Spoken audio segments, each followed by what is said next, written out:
For special coverage on foundational learning, tonight we focus on access to education for children with special needs. Persons with physical or mental challenges still face stigma, with some families hiding children who are enabled differently. However, there are public schools dedicated to help children with these challenges thrive and become productive members of society. And TV's Steve Keter visited the Eldoret Special School for the Intellectually Challenged and witnessed firsthand the remarkable transformation of learners. A clear testimony that with care, support and opportunity, every child can reach their full potential. We arrive at the Eldoret Special School for the Intellectually Challenged, where we meet a group of well-wishers who have also visited the school. They are here to share a special lunch with the children.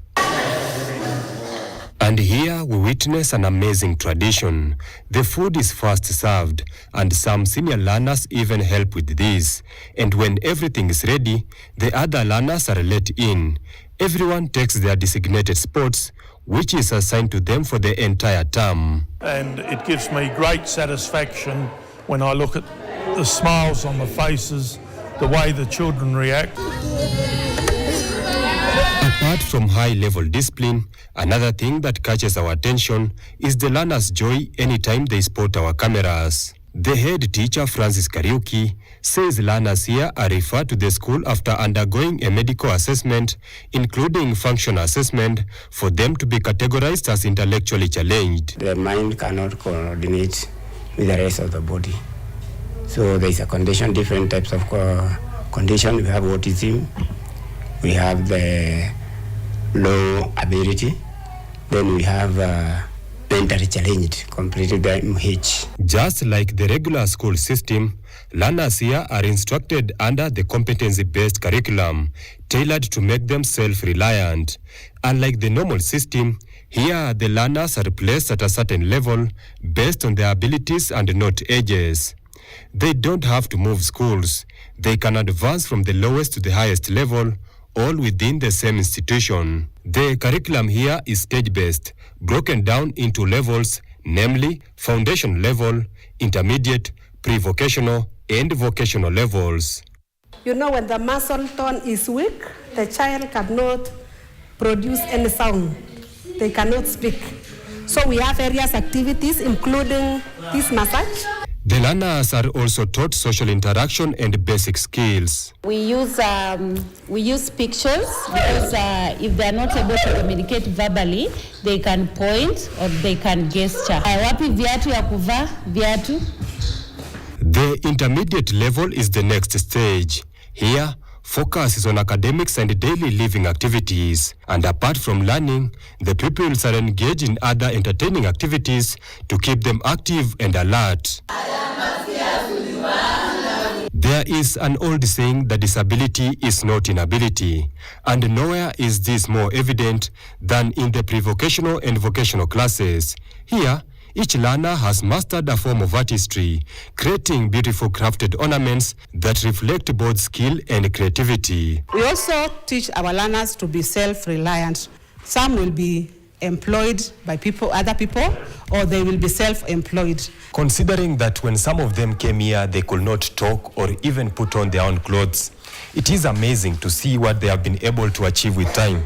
Nimejifunza kushona mat, najifunza kushona kibeti, na najifunza sai kushona cherehani. We have little help in terms of getting the resources or the materials to use.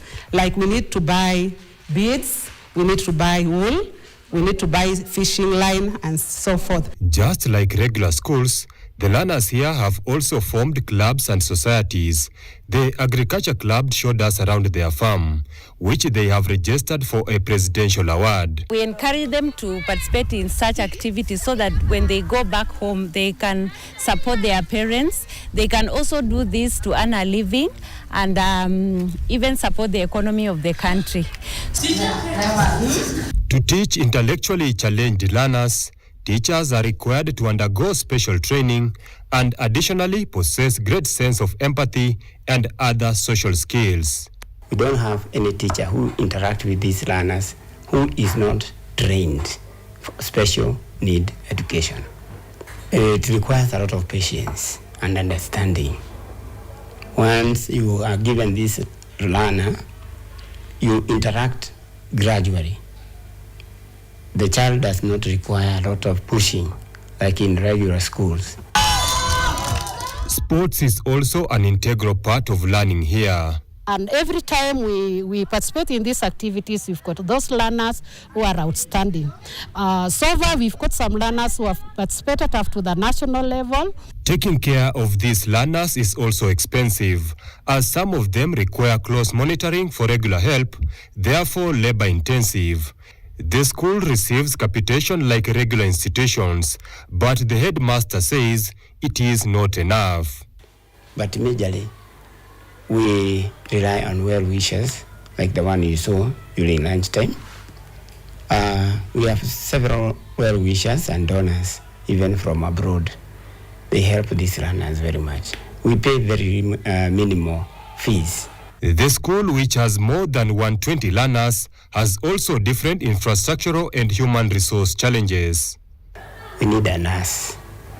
If the county government can send a nurse to this school, we have a small clinic. We are looking forward to get some assistance, maybe from some government or NGOs, so that they can make the field for us. The Eldoret Special School for the Intellectually Challenged, located in Kapsoya Estate in the outskirts of Eldoret City, is a beacon of hope for children with special needs. It is also a lesson that every child has an ability to contribute to the development of the society if given an opportunity. Steve Keter, NTV in Uasin Gishu County.